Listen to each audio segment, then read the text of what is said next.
SQL Architecture.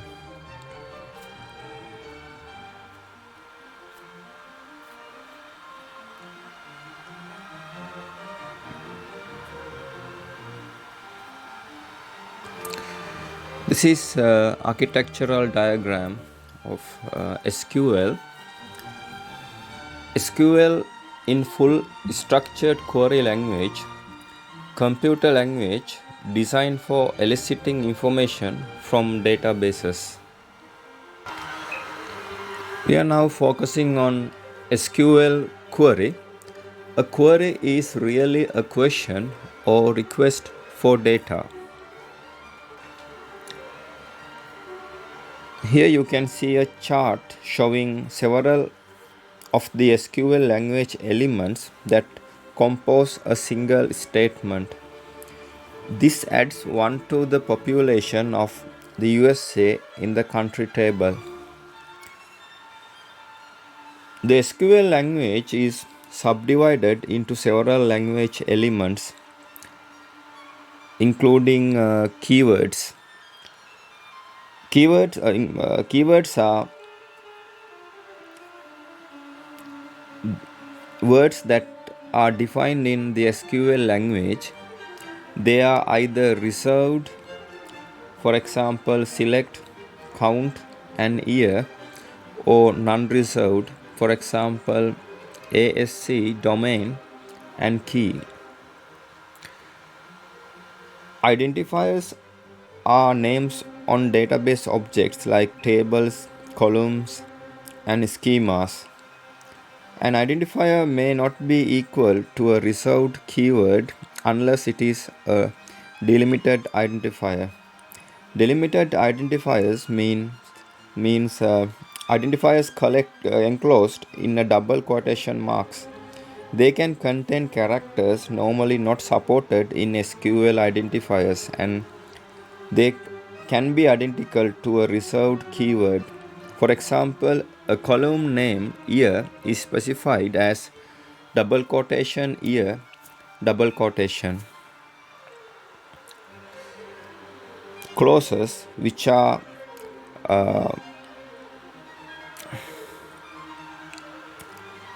constituent or components of statements and queries.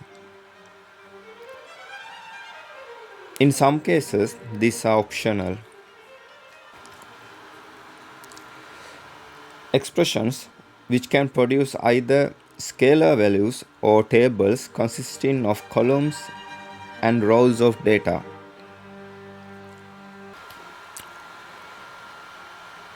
Predicates, which specify conditions that can be evaluated to SQL 3-valued logic, 3VL, true, false, unknown, or Boolean truth values,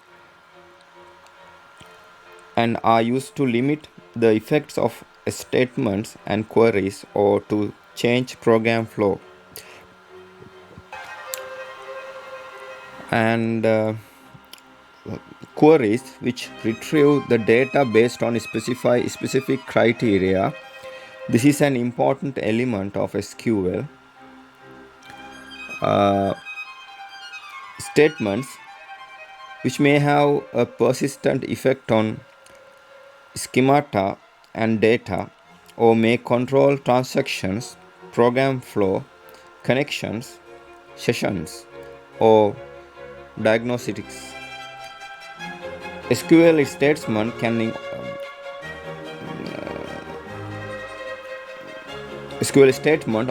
statements also include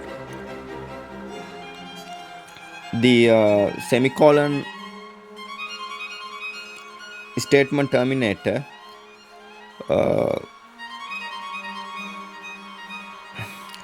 though not required on every platform. It is defined as a standard part of the SQL grammar.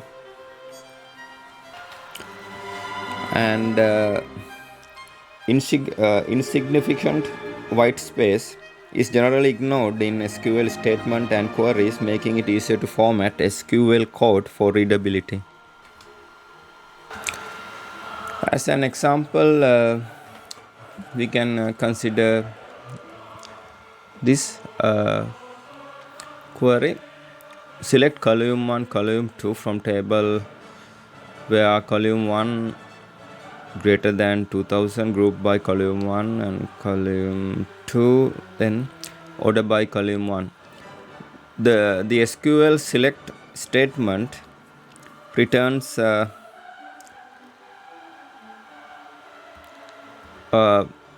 result set of records from one or more tables.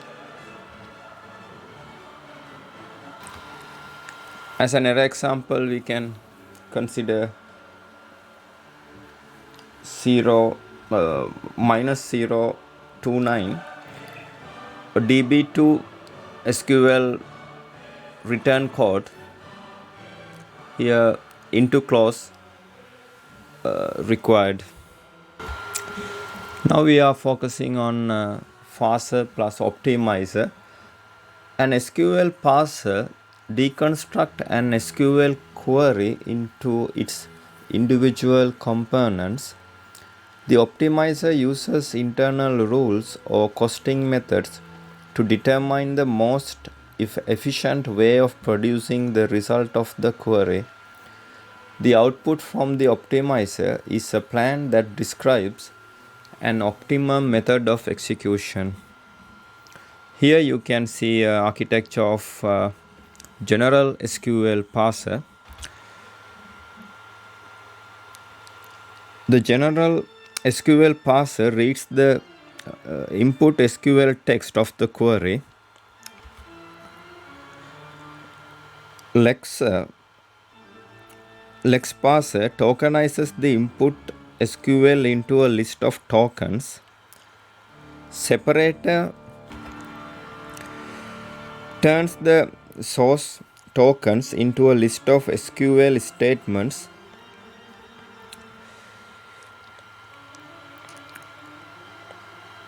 Each separate SQL statement includes a fragment of source tokens, which is the input to the YACC parser. The YACC parser reads the source tokens of each SQL statement. If no syntax error is found, the parser creates a raw parse tree based on the BNF of different dialects of databases. Otherwise, the syntax error is detected. A syntax error in one SQL statement doesn't affect others.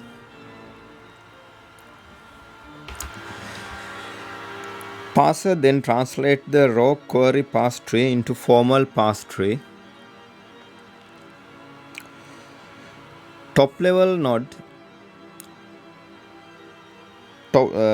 level node of the formal parse tree is a specific type of SQL statement, such as T-select SQL statement, T-insert SQL statement, T-delete SQL statement, to update SQL statement, or to create table SQL statement, which in turn include other sub-parse nodes.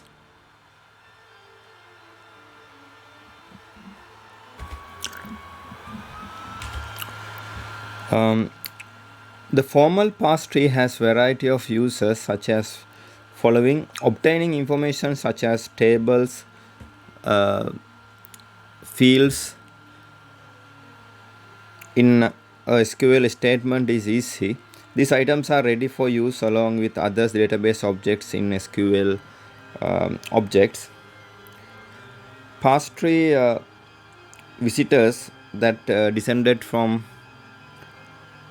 TLZ visitor ABS can be used to iterate the parse tree. TLZ parse tree to XML visitor is a simple visitor that translates the parse tree to XML output. This class is good reference before you write your own visitor to handle parse tree. Many others uses depend only on your requirement and imagination. Here SQL query is connected to Lex. Here in SQL parser core, consists lexer, separator, and parser. Then SQL Query is connected to lexer. Then lexer is connected to separator. Separator is connected to the parser. This SQL Parser core is Parser core interacts with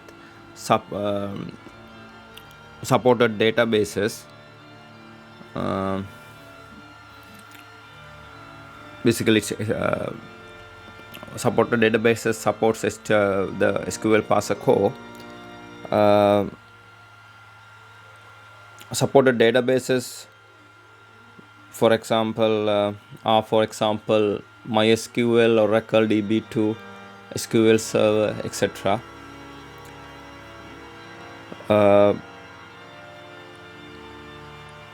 Parser is connected to SQL statements.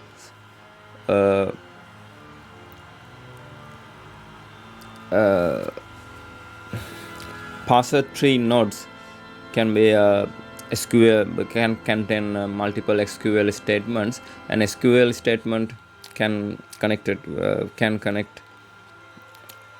be connected to SQL segment. SQL segment are connected to table, and SQL segment is connected to column. And here SQL statement is connected to SQL segment. So SQL segment is connected to expression, and SQL segment is connected to junction. Parse tree node is interact with features. Features can include features are syntax check, SQL formatter, impact analysis, SQL rewriting, SQL transaction, and detect SQL injection. Here you can see data flow in general SQL parser.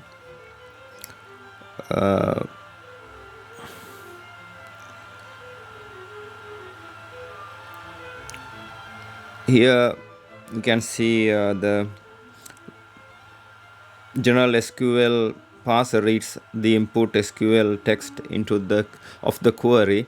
So here you can see input SQL text, select last underscore name from Scott.employees, semicolon delete from department, semicolon insert into EMP value Scott, 10, and semicolon, and etc. Lex parser tokenizes the input SQL into a list of tokens. So you can see here source tokens, select, and last name from, delete from, insert into EMP, etc.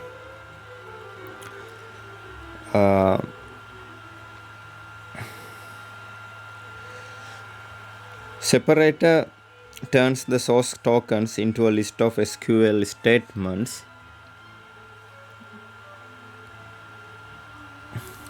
So you can see here SQL statement, select statement, delete statement, insert statement, etc. Here the YACC parser reads the source tokens of each SQL statement. If no syntax error is found, the parser creates a raw parse tree based on the BNF of different dialects of databases. Otherwise, the syntax error is detected. The syntax error in one SQL statement doesn't affect others. Parser then translates the raw query parse tree into formal parse tree. And here you can see parse tree nodes. Select list from clause, where clause, etc. Deleted table, where clause, etc. Insert table, value clause, etc. And here you can see getting from SQL query to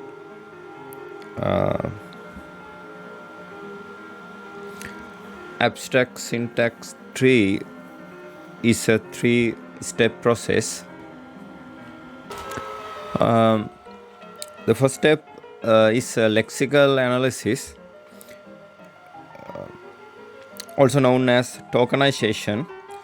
The lexer attaches meaning to a set of characters and strings in our SQL query. These strings with identified meaning are referred to as tokens.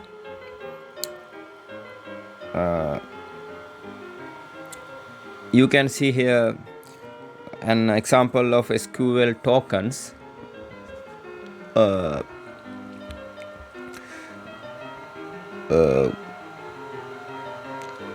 Keywords, select, insert, and for example, and separators, sample, semicolon, comma, open bracket, closing bracket, for example, and operator, less than, equal, not to equal, less than or greater than, means not equal to.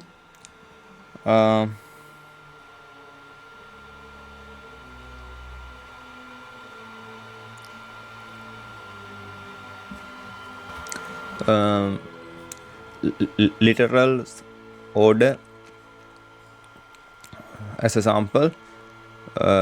Comments like some comments about code here.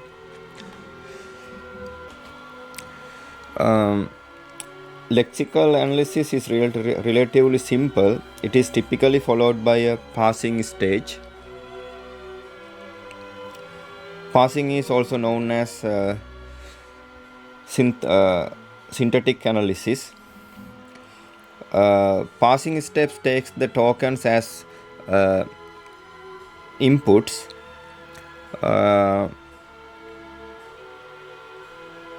and builds an abstract syntax tree.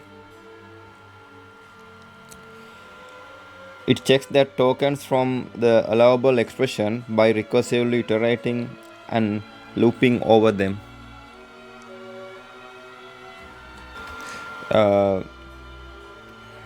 SQL parsing is similar to parsing any other programming language. Parser deconstructs the SQL query based on the SQL syntax, identifies each of the query component, and then create abstract syntax tree AST in hierarchical format.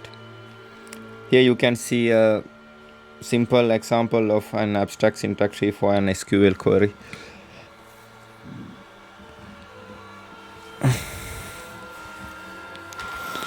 Here you can see SQL processing architecture in Oracle 9.9. This illustration shows a user entering SQL query which goes to the parser. Parser passes the statement to the optimizer, which can either use a rule-based approach or a cost-based approach. If CBO is used, it retrieves statistics from data dictionary. The query plan generated by the optimizer is sent to the raw source generator. Then SQL execution is performed. Then the query result is returned to the user.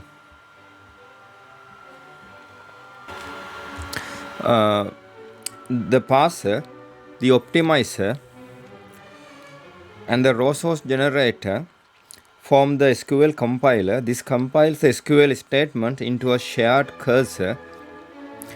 Associated with shared cursor is the execution plan. The parser performs two functions. Syntax analysis. This checks SQL statements for correct syntax. Semantic analysis. This checks, for example, that the current database objects and object attributes referenced are correct. The optimizer uses the internal rules or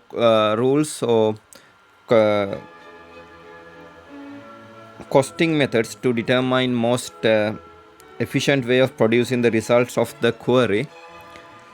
The output from the optimizer is a plan that describe an optimum method of execution. Oracle Server provides two methods of optimization: cost-based optimizer (CBO) and rule-based optimizer (RBO). Raw source generator. Raw source generator receives the optimal plan from the optimizer. It outputs the execution plan for SQL statement. The execution plan is a collection of raw sources. It's structured in the form of a tree. Each raw source returns a set of rows for that step. The SQL execution engine. SQL execution is the component that operates an execution plan associated with a SQL statement. Then it then produces the result of the query.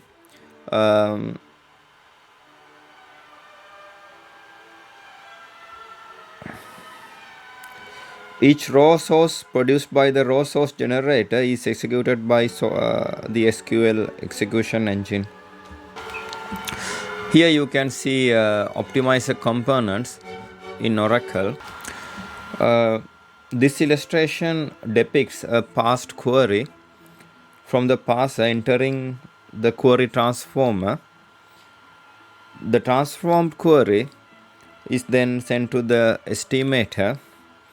Statistics are retrieved from the dictionary. Then the query and estimates are sent to the plan generator. Then the plan generator either returns the plan to the estimator or send the execution plan to the raw source generator.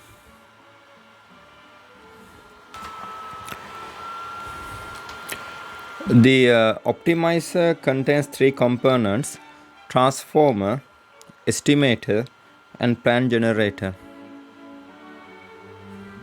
A set of query blocks represents a parsed query, which is the input to the optimizer. Now we are describing optimize operations. Page 1, query transformer. The optimizer determines whether it is helpful to change the form of the query so that the optimizer can generate a better execution plan.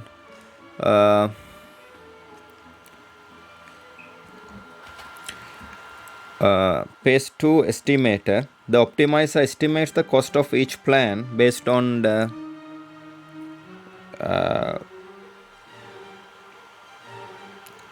statistics in the data dictionary.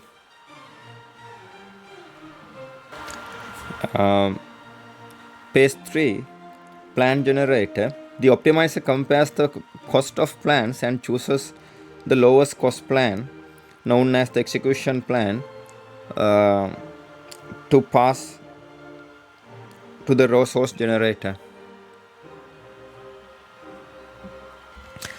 As an example, we can consider this running this query through our SQL through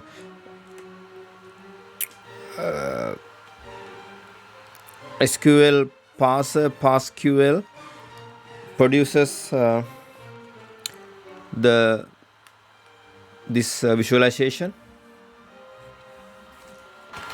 So here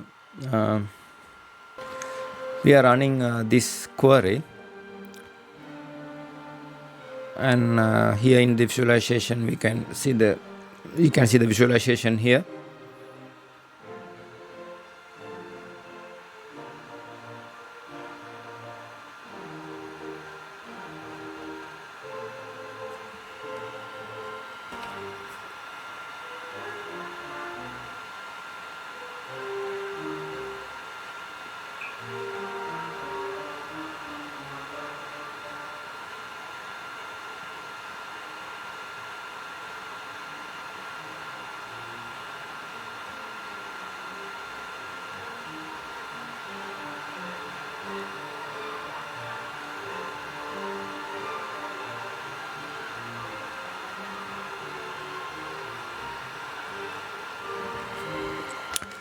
By looking at the past query tree that past QL generated, we can see various elements of the SQL query.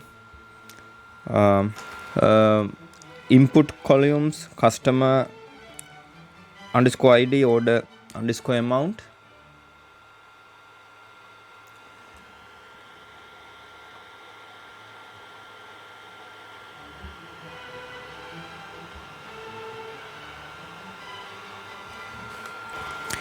The output columns, customer underscore ID, order underscore amount.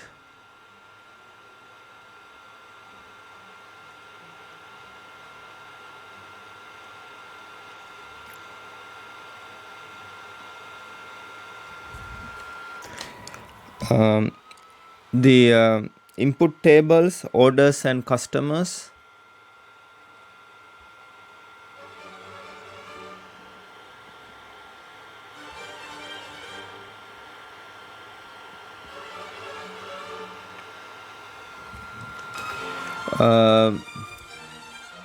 The join columns, customer underscore ID, customers, and customer ID, customer underscore ID, orders.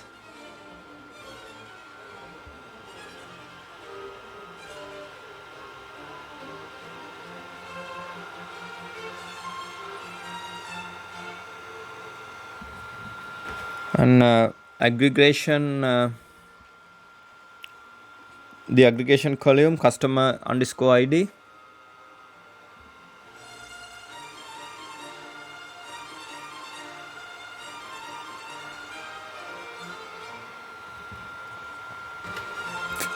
And the short column, order underscore amount.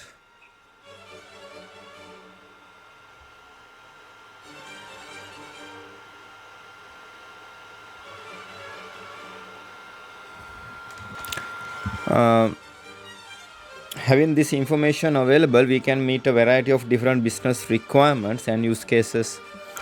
As an example, too, we can consider an execution plan in Oracle 99 DBMS.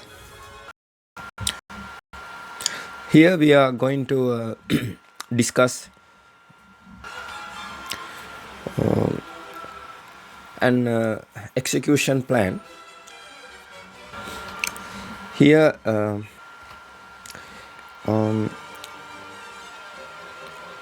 this illustration is a tree depicting the execution plan for the statement. Here step 1 filter is a clear box that branches to step 2 nested loops, a clear box, and steps 6 table access full cell grade, a shaded box.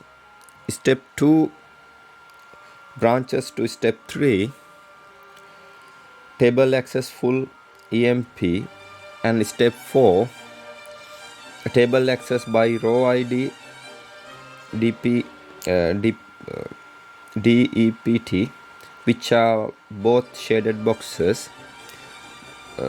Step 4 branches to step 5 index a unique scan pk underscore DEPT NO, a shaded box. Here this is under Oracle 99 DBMS.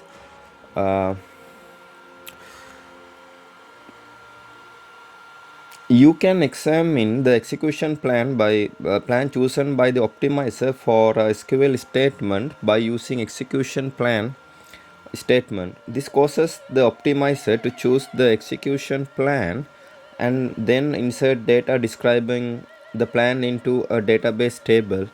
Simply issue the explain plan statement and then query the output table.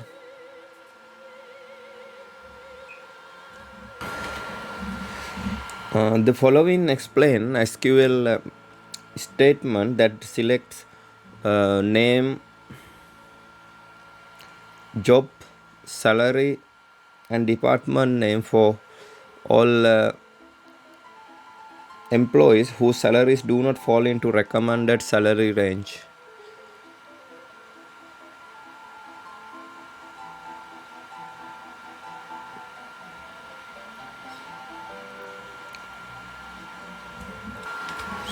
This output table describe the statement explained here.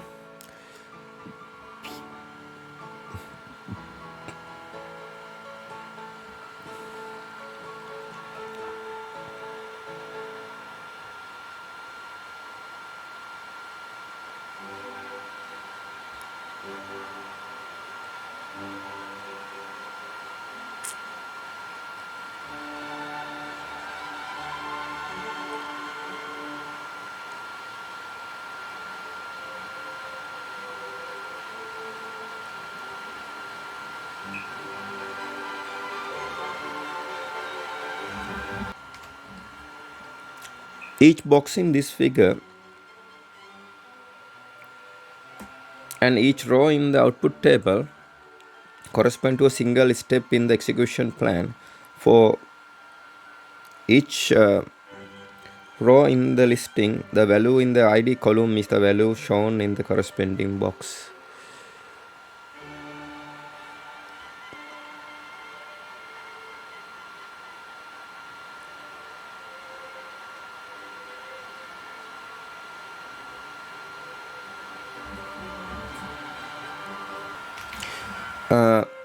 Each step of execution plan returns a set of rows that either are used by a next step or in the last step are returned to the user and application issuing the SQL statement.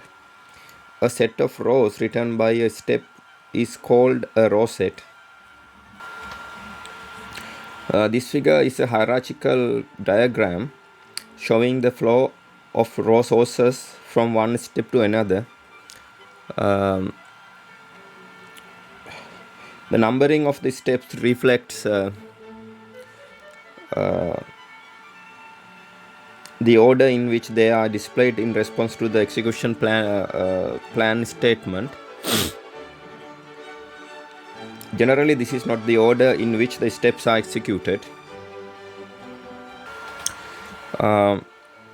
Each step of the execution plan either retrieves or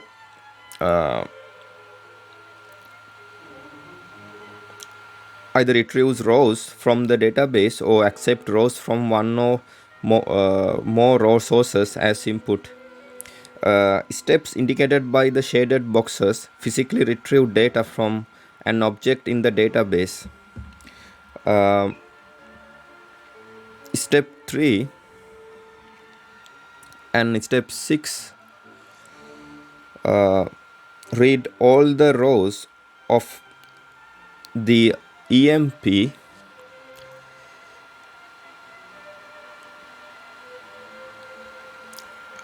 and Salgrate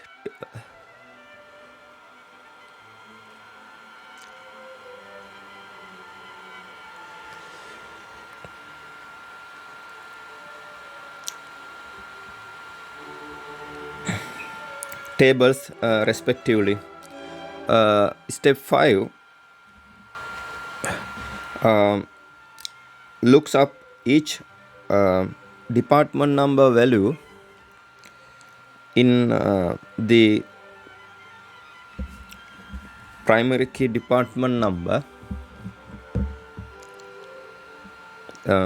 index written by step 3.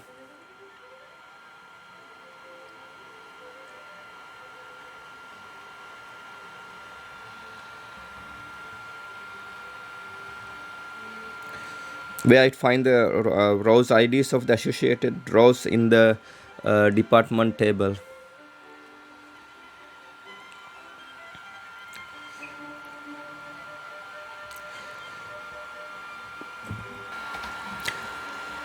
And step 4 retrieve the rows whose row IDs were returned by step 5 from department table.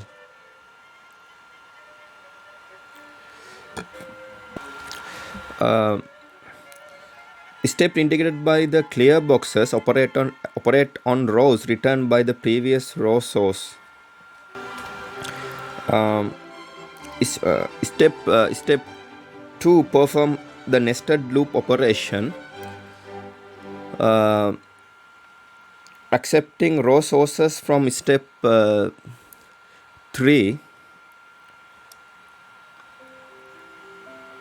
and 4.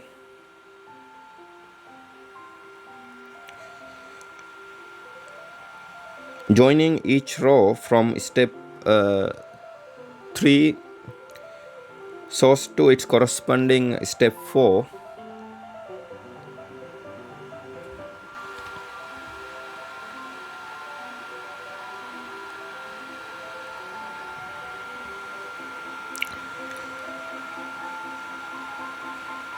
And return the value and returning the resulting rows to step 1.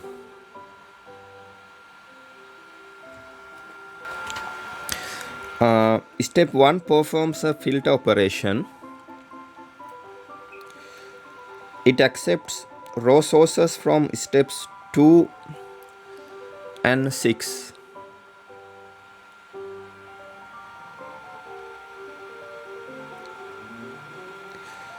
Eliminates rows from step 2 that have a corresponding row in step 6.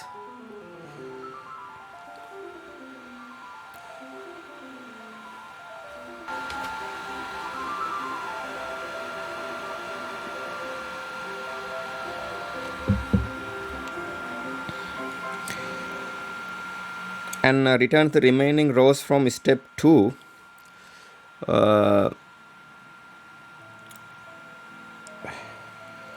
to the user or application issuing the statement.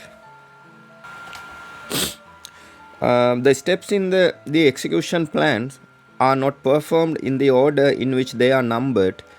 Rather, Oracle first performs the steps that appear as leaf nodes in the tree structured graphical representation of the execution plan. Steps 3, 5 and 6 in this figure. The rows returned by each step become the row sources to its parent step.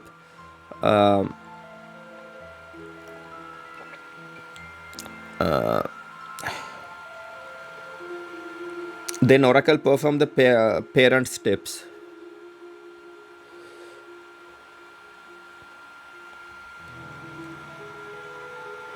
Note: execution order of explain plan begins with the line that is furthest indented to the right.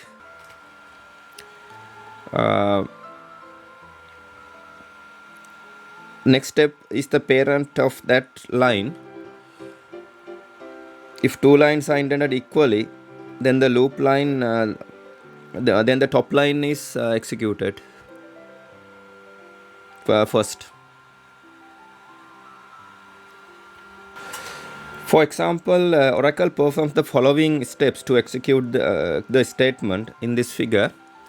Oracle performs step 3 and returns the resulting rows one by one to step 2.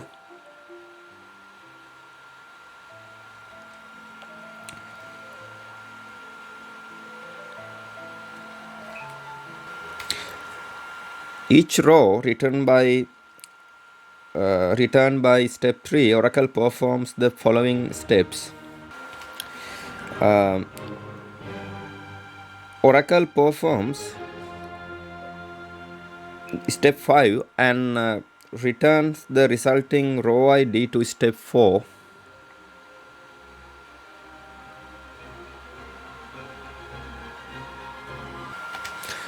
And Oracle performs step 4, then returns the resulting row to step 2.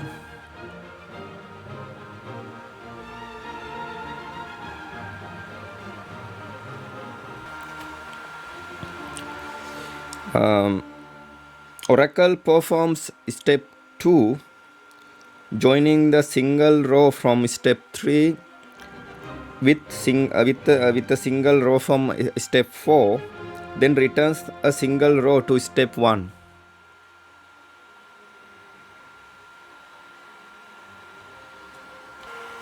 Here I am repeating again. Oracle performs steps 2, join in the single row from step 3 with single row from step 4 and return a single row to step 1. Then Oracle perform step 6 and return the resulting row, if any, to step 1.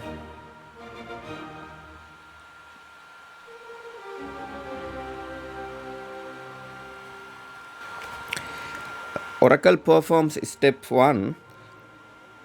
If a row is not returned from step 6, then Oracle returns the row from step 2 to the user issuing an SQL statement.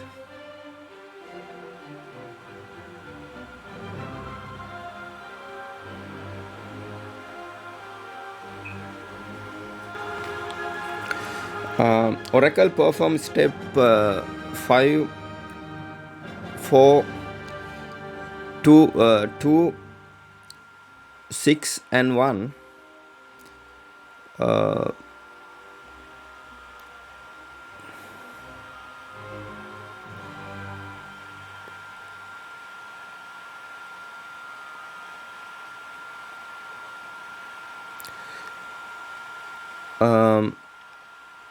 Once for each row returned by step 3.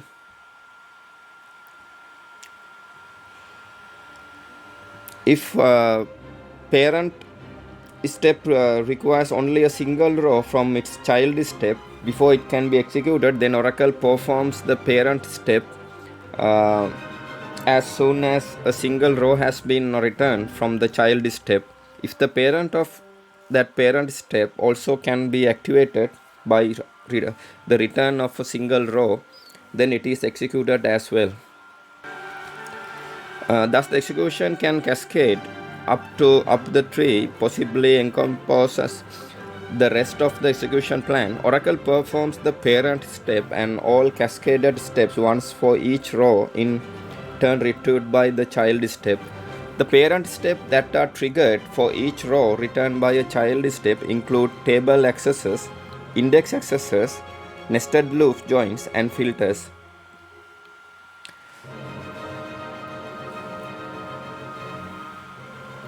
If a parent step requires all row from its child step before it can be executed, then Oracle cannot perform the parent step until all the rows have been returned from child step.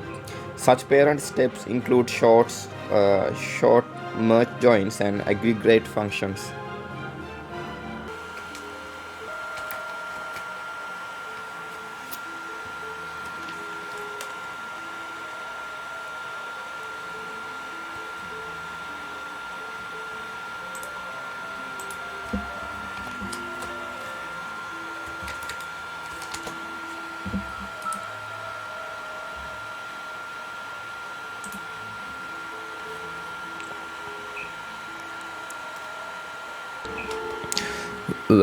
We can consider this as example 2. Older session set optimizer mod equal first underscore rows underscore 10.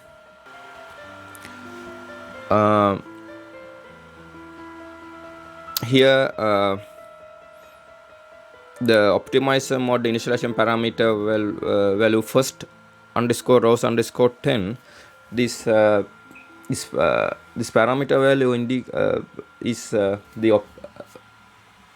considers the optimizer uses a cost-based approach regardless of the presence of statistics, and optimizes with the goal of best response time to return the first n number of rows, here 10, and n can equal to 1, 10, 100 or 1000.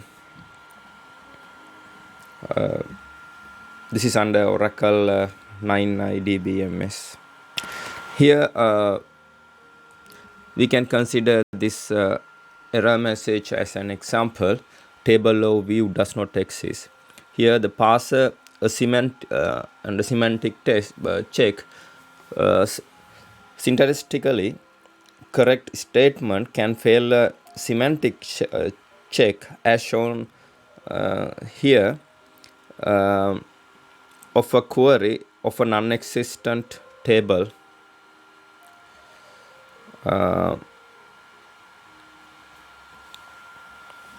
This is under Oracle DBMS. We can consider example 2, and this is under SQL Server 2016 DBMS. Message 8623 level 16 state 1 line 1, the query processor ran out of internal resources and could not produce a query plan. When dealing with complex queries, the query processor may take a lot of time to build a query plan. During this execution, the query optimizer cannot guarantee to optimize the plan due to lack of processes and resources, and optimizer stops the process and raises an error like the query processor ran out of internal resources and could not produce a query plan.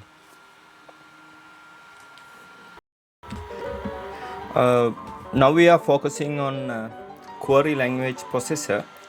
A user or an application's program interacts with the query processor, and the query processor in turn interacts with the storage engine. Essentially, the query processor received an instruction or instructions written in structured query language SQL,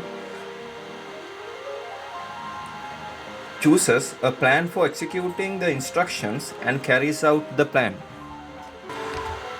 Here you can see stages of SQL processing in Oracle. SQL processing is the parsing, optimization, raw source generation and execution of SQL statement. Depending on the statement, the database may omit some of these stages.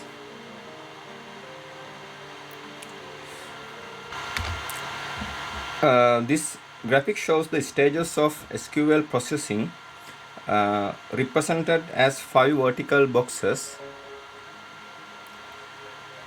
linked by downward pointing arrows. SQL statement, parsing, optimization, raw source generation and execution. The parsing box is labeled syntax check, semantic check. The optimization box is labeled generation of multiple execution plans. The raw source generation box is labeled generation of multiple. The raw source generation box is labeled generation of execution plan. And arrow labels of space extend from parsing box to execution box.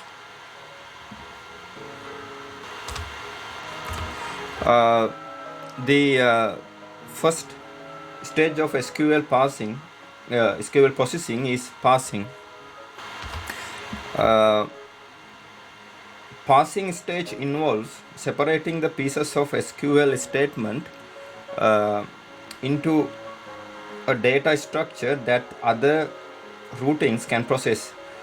The database parses a statement when instructed by the application, which means that only the application and not the database itself can reduce the number of parsers. When an application issues a SQL statement,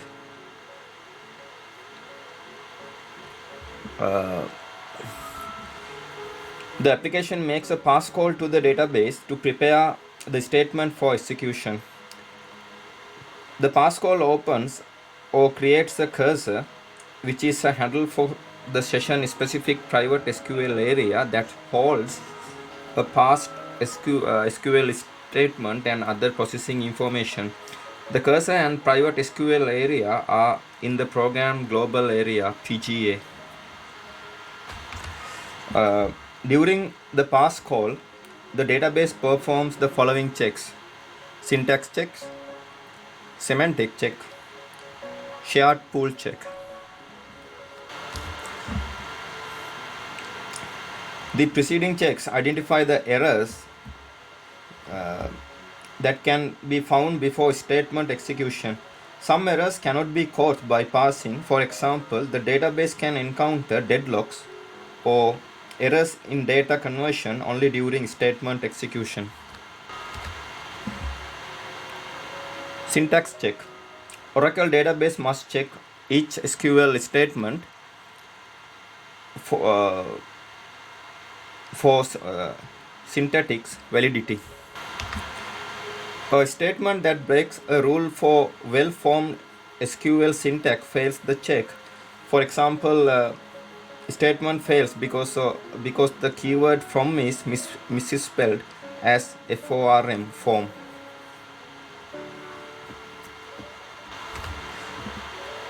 Semantic check. The semantics of a statement are its meaning. Semantic checks determines whether a statement is meaningful. For example, whether the object and columns in the statement exist.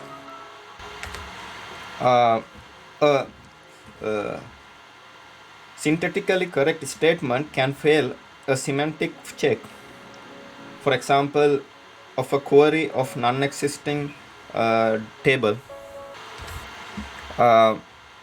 Shared pool check. During the pass, a database performs the shared pool check to determine whether it can skip resource-intensive steps of statement processing. To this end, the database uses a hashing algorithm to generate a hash value for every SQL statement. A statement hash value is the SQL ID shown in v $SQL.SQL_ID. This hash value is deterministic within a version of Oracle database, so the same statement in a single instance or in different instances has the same SQL ID. When a user submits a SQL statement, the database searches a shared SQL area to see if an existing past statement has the same hash value. The hash value of a SQL statement is distinct from the following values: memory address for the statement. Oracle database use SQL ID to perform a perform a keyed read in a lookup table. In this way, the database obtains possible memory address of the statement. Hash value of execution plan for the statement. A SQL statement can have multiple plans in a shared pool. Typically, each plan has a different hash value. If the same SQL ID has multiple hash values, then the database knows the multiple plans exist in this SQL ID.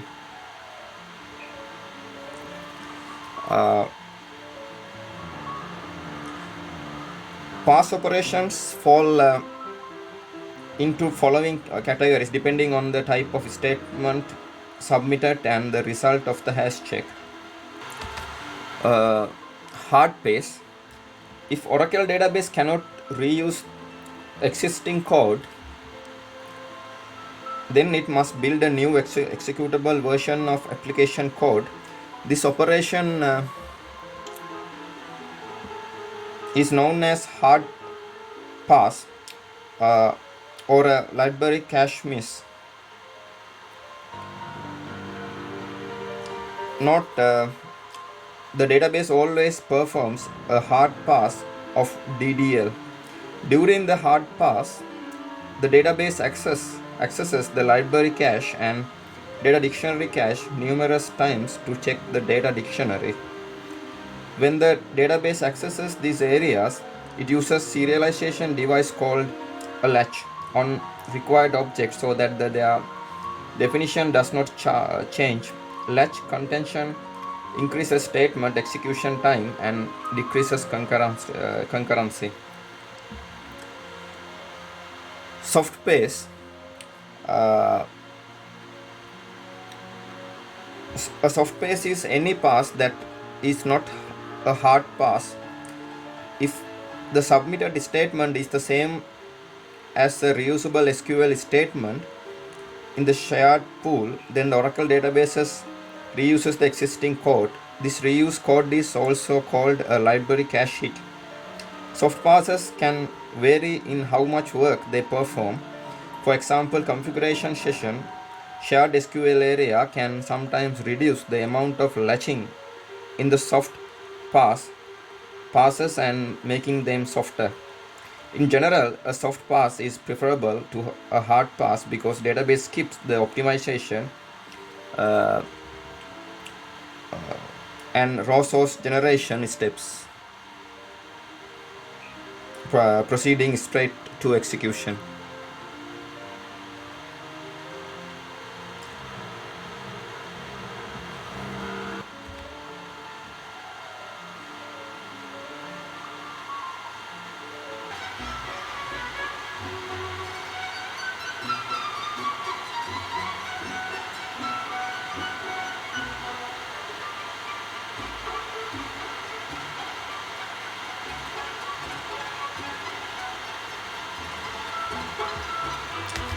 During execution,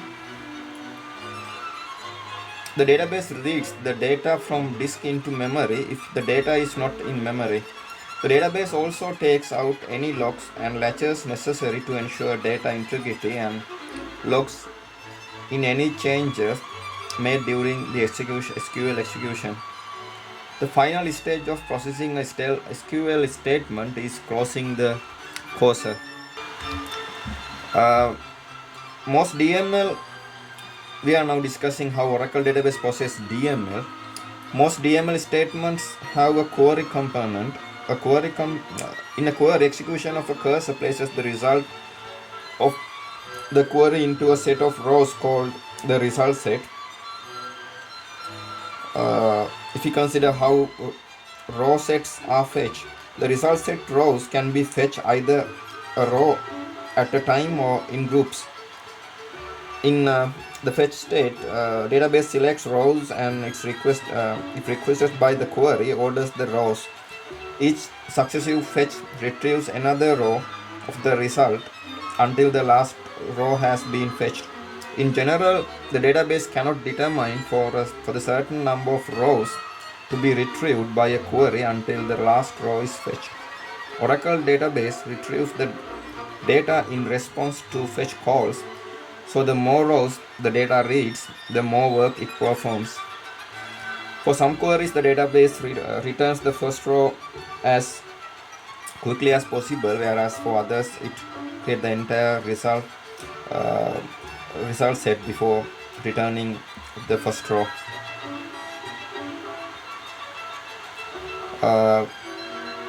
In general, the query retrieves data by using Oracle database read consistency mechanism, which guarantees that all data blocks read by the query are consistent to a single point in time. Read consistency uses undo data to show past versions of data. For an example, suppose a query must read 100 data blocks in a full table scan. The query processes the first 10 blocks while DML in a different session modifies block 75.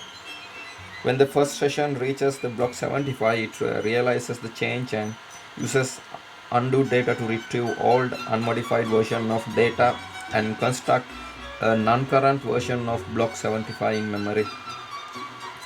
DML statements that must change data used by consistency to retrieve only the data that match the search criteria when modification began. Afterward, the These statements retrieve data blocks as they exist in their current state and make required modification. The database must perform other actions related to the modification of data, such as generating, redo, and undo data. If we consider how Oracle database process DDL, Oracle database process DDL differently from DML.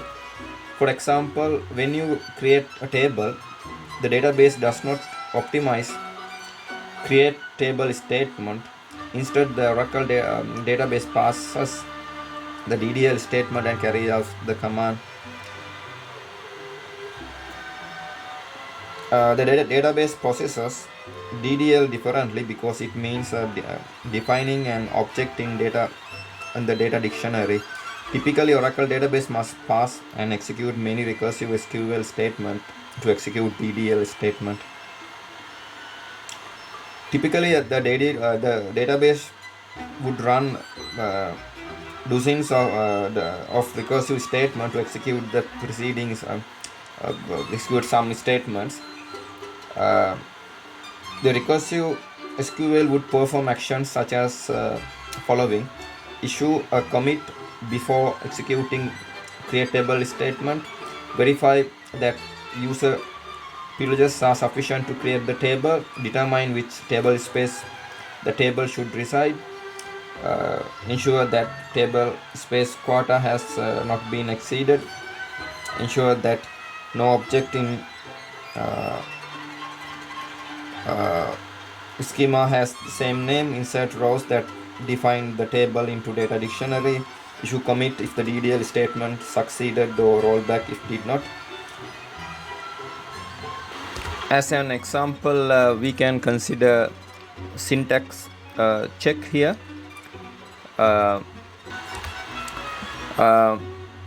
From keyword not found where expected. A statement that breaks a rule for well-formed SQL syntax fails the check. For example, here in this statement fails because the keyword from is misspelled as form. This example is in Oracle. We can consider this one as example 2. This is regarding semantic check in Oracle. Syntactically correct, this is a table or view does not exist. Syntactically correct statement can fail a semantic check, as shown here in this example of the query of a non-existing table here.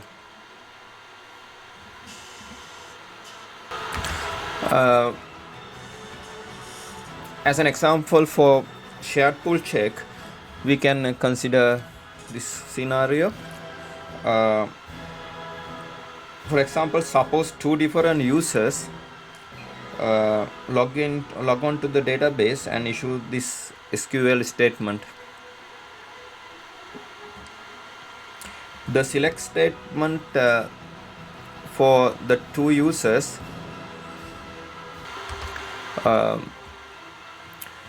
the select statements for two users are syntactically identical, but two separate schema objects are named my_table. This syntactic difference means that the second statement cannot reuse the code for the first statement. This is under Oracle. Here you can see in shared pool check, the user is connected to client process. It is connected to server process with PGA SQL works area here, session memory, private SQL area. This PGA interact with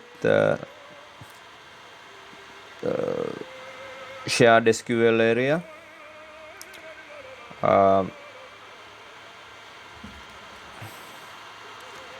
And it passes comparison of hash values, and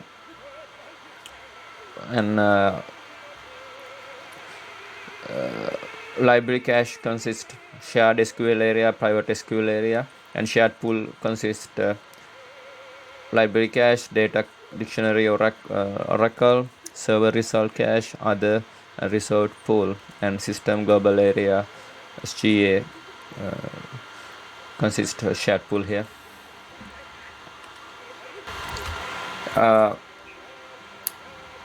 As another example for shared pool check, we can consider this example. Consider this the following series of statements executed by a single user.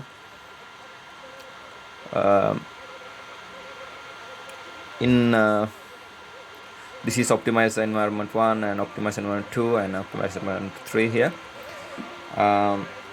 In this example, the same select statement is executed in 3 different optimizer environment.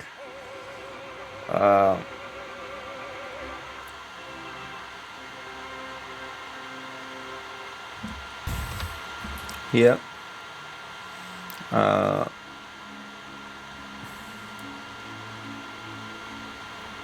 consequently, database create 3 separate shared SQL areas for this statement.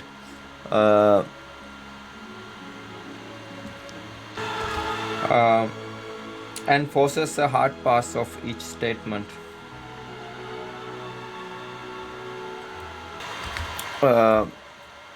As an example for SQL raw source generation, we can consider this example. This example shows the execution plan of a select statement.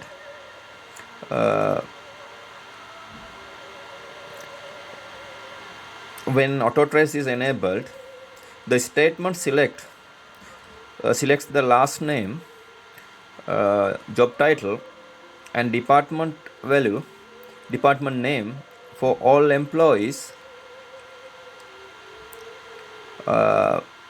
whose last name begin with the letter A. The execution plan for this statement is the output of the raw source generator. Yeah.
As an example for how Oracle database process DML, we can consider this example. Select a strict from region ordered by region underscore ID. The most DML statement have a query component. In a query, the execution of a cursor places the results of a query into a set of rows called result set.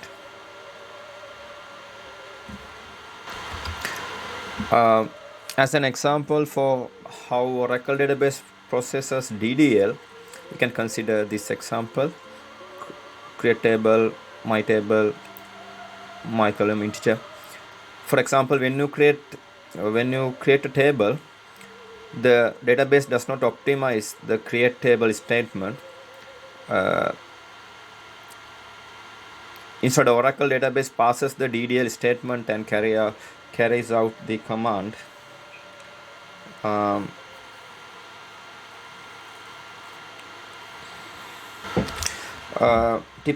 Typically, the database would run dozens of recursive statements to execute this statement. The recursive SQL would perform actions such as following: issue a commit before executing create table statement, verify that the user privileges are sufficient to create the table, determine which table space the table should reside in, ensure that the table space quota has not been exceeded, ensure that no object in the schema has the same name,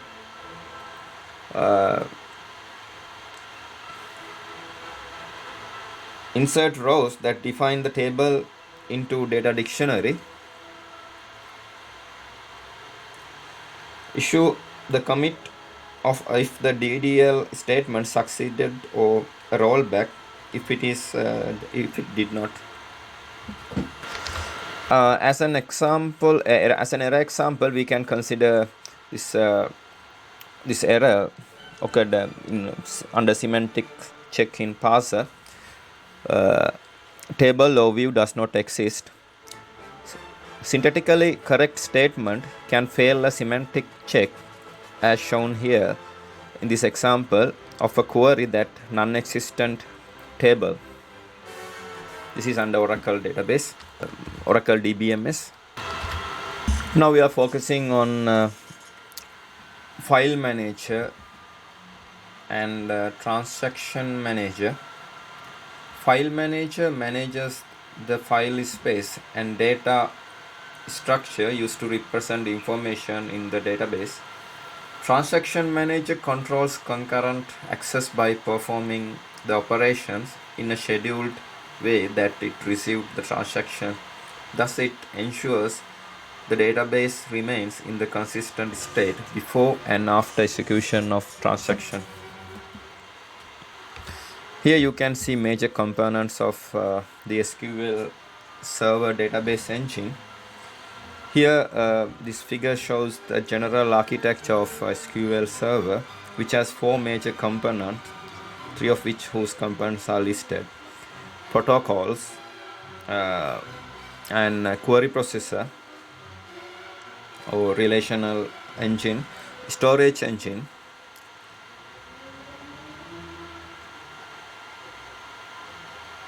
and the SQL OS. Every batch submitted to SQL Server for execution from any client operation must interact with these 4 components.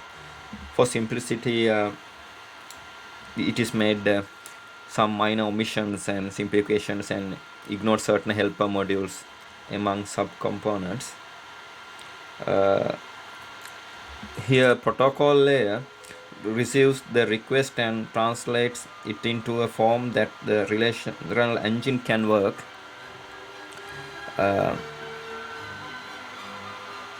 with, and it also makes the final result of any queries, status messages or error messages, and translate them into a form the client can understand before sending them back to client. The relational engine layer accepts the SQL badges and determine what to do with them. For transact SQL queries and programming construct, it parses, compiles, and optimizes the request and oversees the process of executing the batch. As batch is executed, if the data is needed, the request for the data is passed to the storage engine. The storage engine manages all data access both through transaction-based commands and bulk operations such as backup, bulk insert, and certain DBCC database consistency check commands.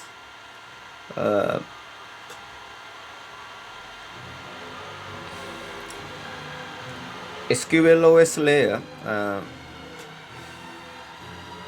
handles activities that are normally considered to be operating system responsibilities, such as thread management, scheduling, synchronization primitives, deadlock detection,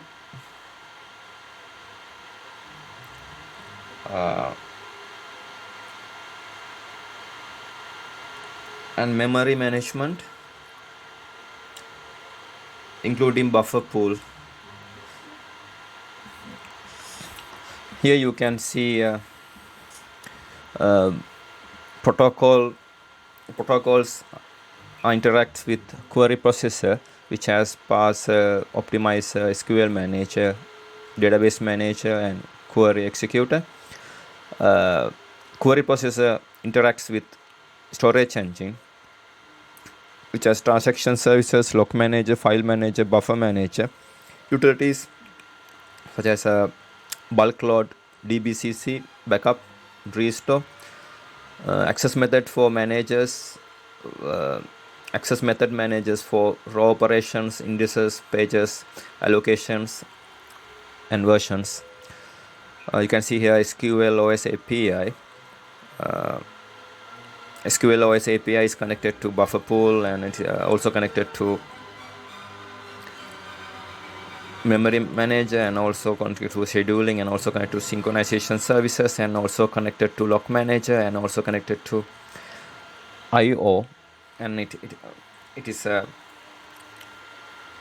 also it's all connected to SQL OS hashing API too, and with the SQL OS deadlock manager, resource manager, lazy writer, and schedule monitor there.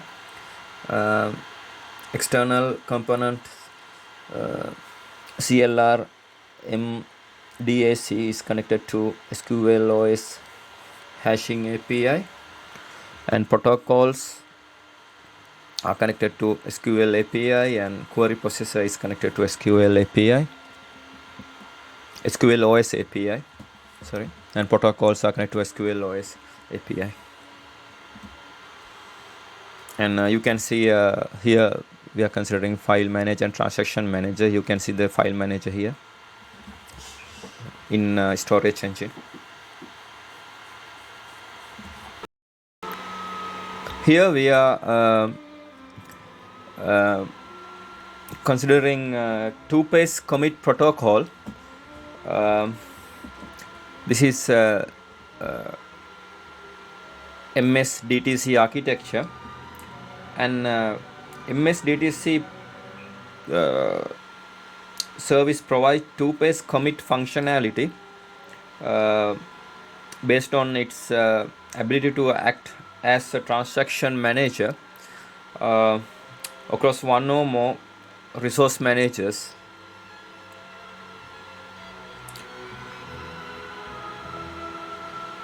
As SQL Server and other OLE databases or OLE DB data source is considered as a resource manager of its own data. A distributed transaction is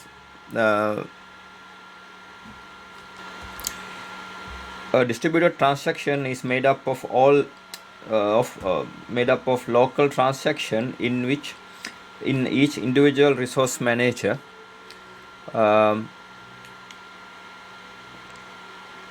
Each resource manager must be able to commit or roll back its local transaction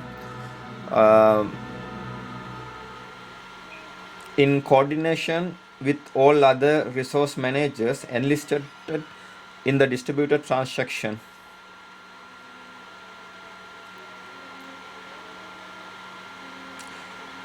That is the transaction manager's job. MS-DTC in this case.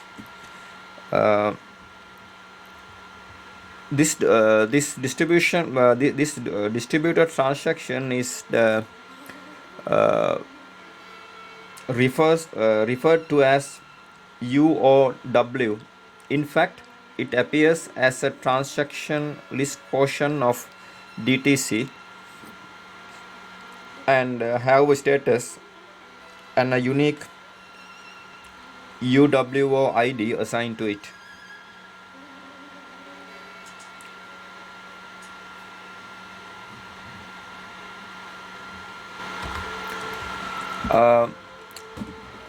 A distributed transaction goes through following steps.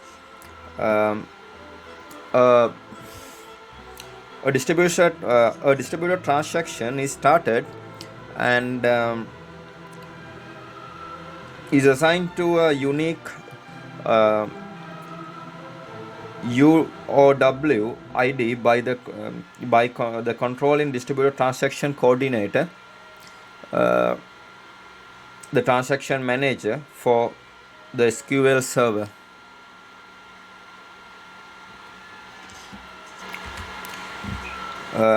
Data modification statements are issued against any linked remote servers available to SQL server as well as to SQL server. This becomes local transaction at each linked remote server and are controlled by the local resource manager. The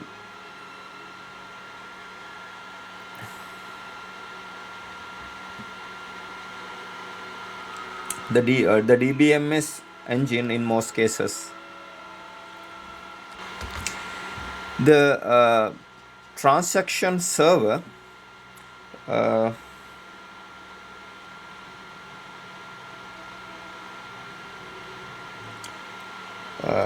MSDTC enlists the appropriate servers into the distributed transaction. The phase 1 prepare, the transaction manager sends a prepare to commit request to each resource manager.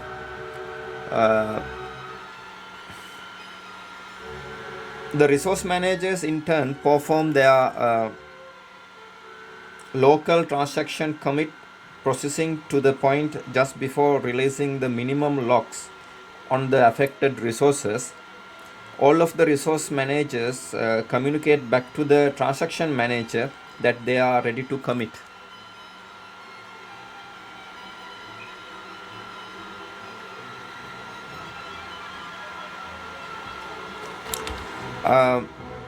Phase 2 commit, if the all resource managers return an OK to their prepare request, transaction manager send commit transaction command to each of them.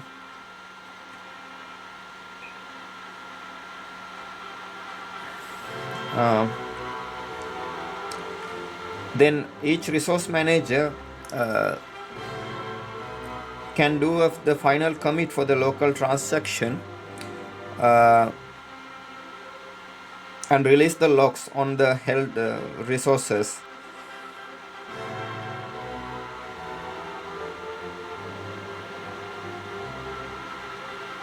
The distributed transaction is complete.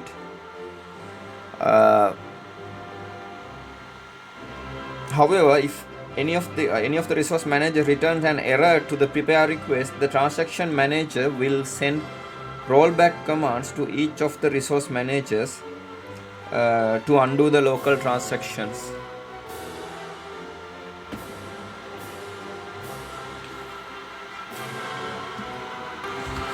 If one of the enlisted SQL servers is unable to communicate with the transaction server, the database involved is marked as suspect. When the transaction server is visible, again, the affected server should be restarted so that the database and the in-depth transaction can be recovered.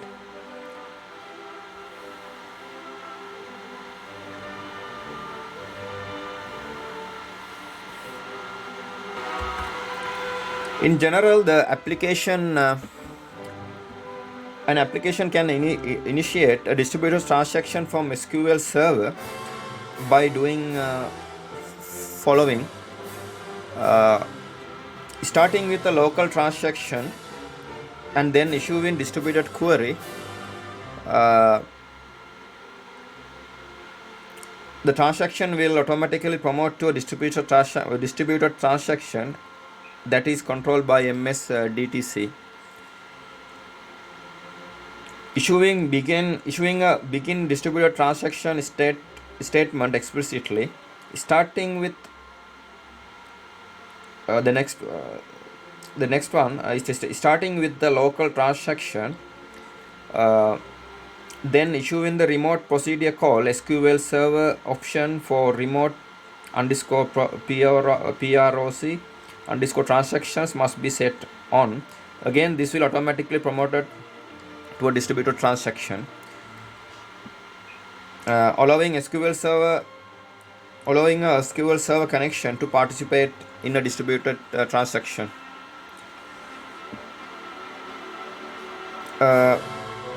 Data transformation services DTS functions uses functions offered by MS DTC to include the benefits of distributed transactions to the DTS package developer. This adds significant data integrity to DTS package programming.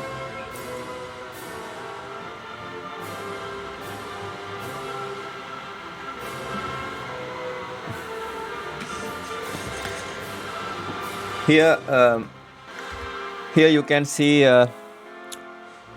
client is there and begin distributed transaction update here, and client interacts with this resource manager, which has Microsoft SQL Server here, and there's a local transaction there, and MS transaction manager is here, and MS DTC is there, and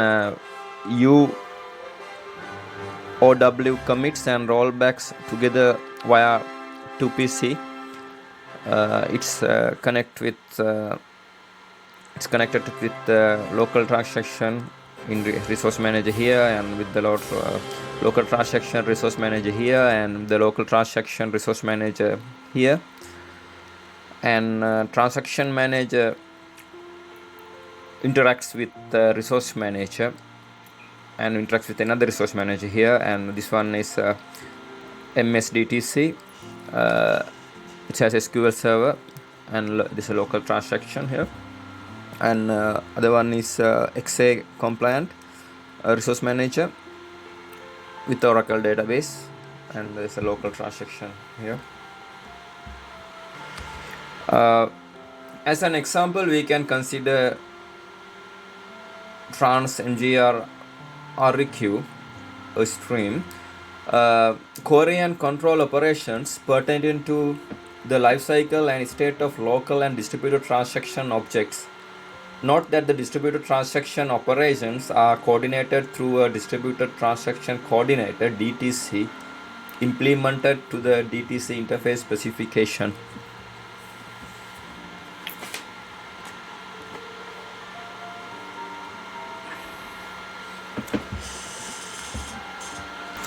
Here you can see stream definition for trans mgr REQ, all underscore headers, request type, and request payload. As another example, we can consider this one. You can create an availability group for distributed transactions on SQL Server 2016 13.x or later. To create availability group for distributed transaction, include DTC support equal PER underscore DB in availability group definition. This script create an availability group for distributed transactions.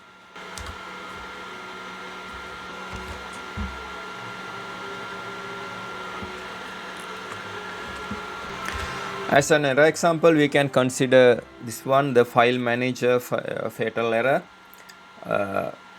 This is under persuasive.sql version 8.5 DBMS.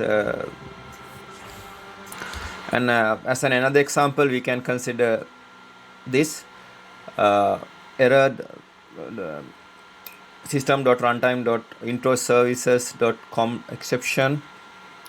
The transaction manage is not available, exception from H result. This is in SQL Server 2008 and Visual Studio 2008 SP1. Now we are focusing on DBMS engine. A database engine or storage engine is the underlying software component that a database management system DBMS uses to create, read, update and delete crude data from a database. Most database management systems include their own application programming interface API that allows the user to interact with the underlying engine without going through the user interface of DBMS.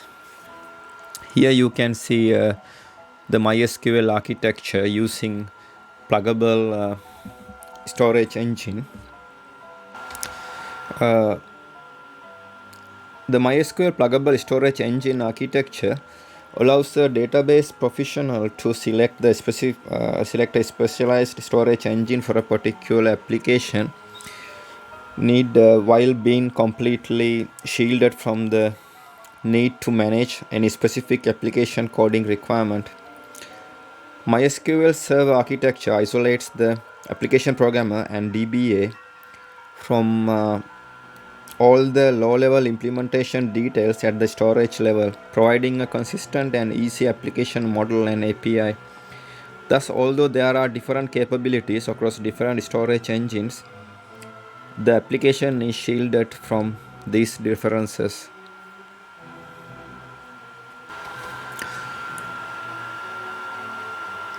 The pluggable storage engine architecture provides a standard set of management and support services that are common among all underlying storage engine. The storage engines themselves are the component of the database server that actually perform actions on the underlying data that is maintained at the physical server level.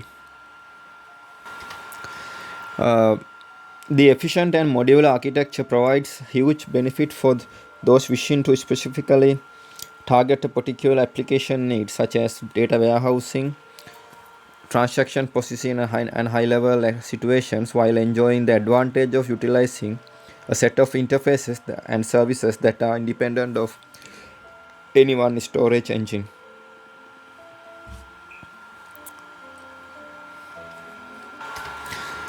The application programmer and DBA interact with the MySQL database through connector API and service layers that are above the storage engines. If the application changes bring about requirements that demand the underlying storage engine change, or that one or more storage engines be added to support new needs, no significant coding or process changes are required to make things work.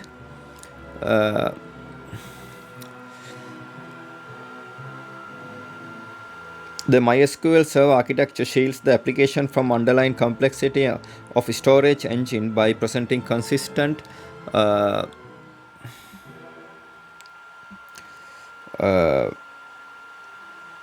and easy to use API that applies across storage engines.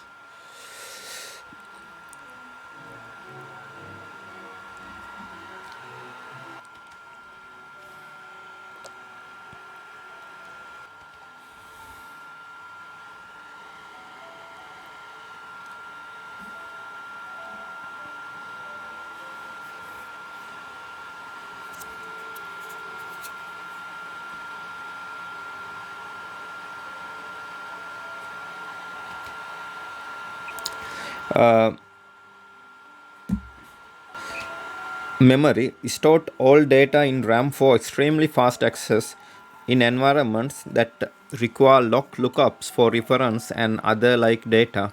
This engine was formerly known as the heap engine.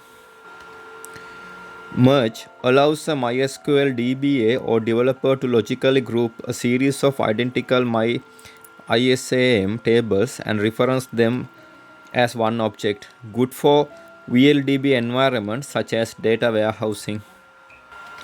Archive provides the perfect solution for storing and retrieving large amounts of seldom reference historical, archived, and security audit information.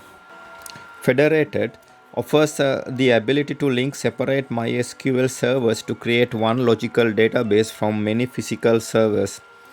Very good for distributed or data mart environments.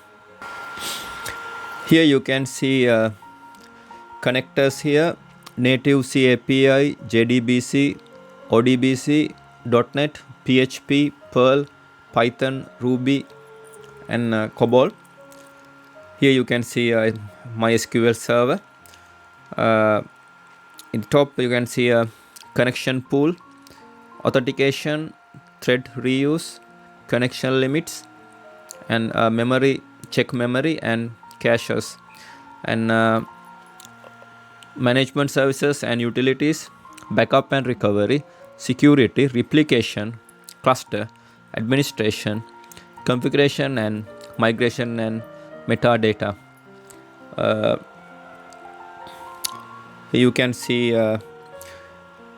SQL interface below connection pool, DML, DDL, stored procedures, views, triggers, etc.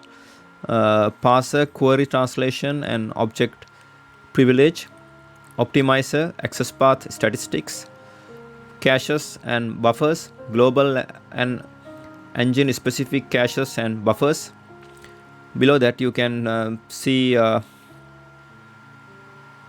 pluggable storage engine, memory and index and storage management, ISAM, InnoDB, NDB, archive, federated, memory, merge, partner, community, and custom storage engines.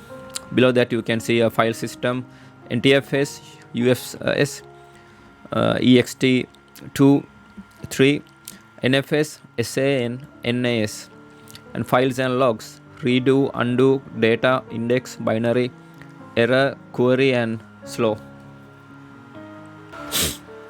As an example, we can consider this statement in MySQL DBMS.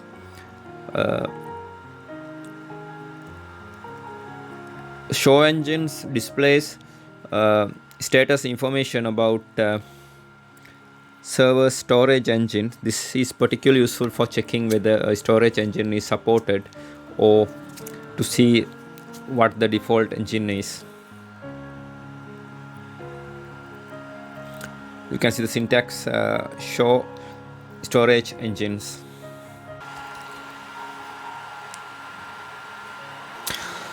As an example 2, we can consider this.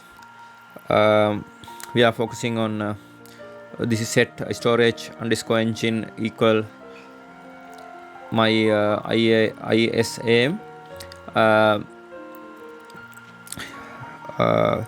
This variable storage underscore engine, the default storage engine table type. To set the storage engine at service startup, use dash default dash storage dash engine option. As an error example, we can consider this error in MySQL DBMS. Error couldn't repair table test.g00 pages. If the recovery wouldn't be able to recover all rows from previously completed statements and you didn't specify false in the value of the dash my ISAM dash recovers dash option, automatic repair aborts with an error message in the error log. Now we are focusing on physical database. A physical database is both the actual device housing the information files and search paths used to access information between each source. According to Microsoft, the term database refers only to the logical database controlling information files for the entire system. A physical database is technically a smaller unit of storage referred to as either a company, field, record, or table, depending on how much information the physical storage device contains. A field is the smallest unit of storage housing only a single file. A company is the largest next to a database housing separate large groups of data. Here you can see a database instance and database files in Oracle. Here this graphic is depicted in two halves, memory and disks. The database instance block is shown in the memory section, and in the disk section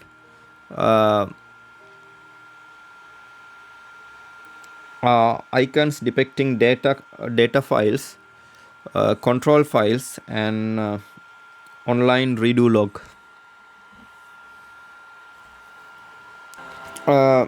An Oracle database is a set of files that store Oracle data in persistent disk storage. This we discuss the database files generated when you issue a create database statement.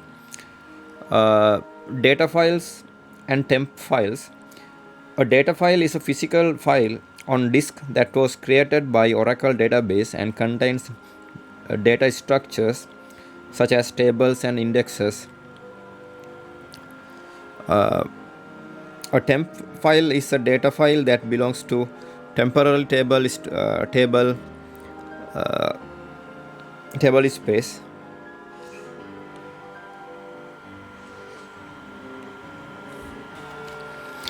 Database writes data to these files in an Oracle proprietary format that cannot be read by other programs. Control files. A control file is a root file that tracks the physical components of the database. Online redo log files. The online redo log is a set of files containing records of changes made to data. A database instance is a set of memory structures that manage database files. Here you can see instance and within the instance you can see system global area SGA. Within that you can see a shared pool. Under that you can see library cache. Within that you can there is a shared SQL area. In that you can see the SQL statement select asterisk from employees, and within library cache you can also see a private SQL area, shared server only, and under that under shared pool you can also see data dictionary cache and server result cache and other and result pool. Under SGA large pool is there, and within that you can see a free memory, IO buffered area, UGA, and also you can see response queue and request queue. Under system global area you can also see a database buffer cache and redo log buffer and fixed SGA and Java pool and stream pool.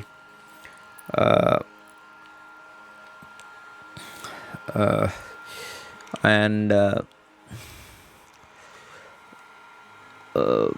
database buffer Here you can see PGA, the SQL work area, session memory, private SQL area. Server process is connected to database buffer cache and redo log buffer. DBWN is connected, it's there, and database buffer cache is connected to DBWN, and redo log buffer is connected to LGWR.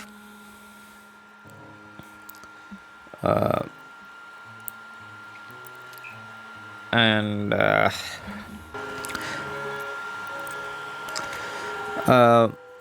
client process interacts with the server process. On the database you can see data files, control files, and online redo log. Data files are connected to server process. A database buffer cache is connected to DBWN, and DBWN is connected to data files, and CKPT is connected to control files and data files. Redo log buffer is connected to LGWR, and LGWR is connected to online redo log, and online redo log is connected to ARCN, and ARCN is connected to archived redo log.